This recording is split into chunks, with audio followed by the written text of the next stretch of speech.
Friends, welcome to my channel. Part 2 of HIV notes, pathogenesis, viral entry. Viral entryలో ఏంటంటే HIV target cells CD4 రిసెప్టార్స్ని express చేస్తాయి అన్నమాట. అవి ఏం చేస్తాయంటే టీ హెల్పర్ సెల్స్ని, మ్యాక్రోఫేజెస్ని, డెండ్రైటిక్ సెల్స్ని టార్గెట్ చేస్తాయి. ఆ తర్వాత ఈ వైరస్ అనేది CD4 ఏదైతే ఉందో GP120 గ్లైకోప్రోటీన్, అలాగే కోర్ రిసెప్టర్స్.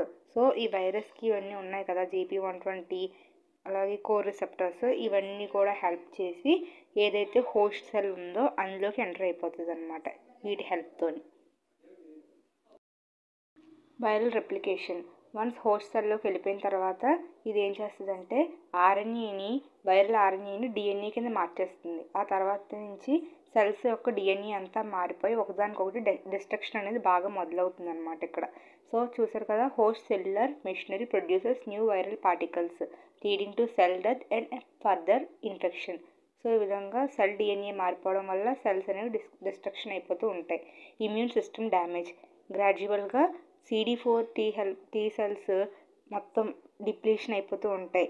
ఇమ్యూన్ సిస్టమ్ అంతా కూడా సప్రెస్ అయిపోతూ ఉంటుంది.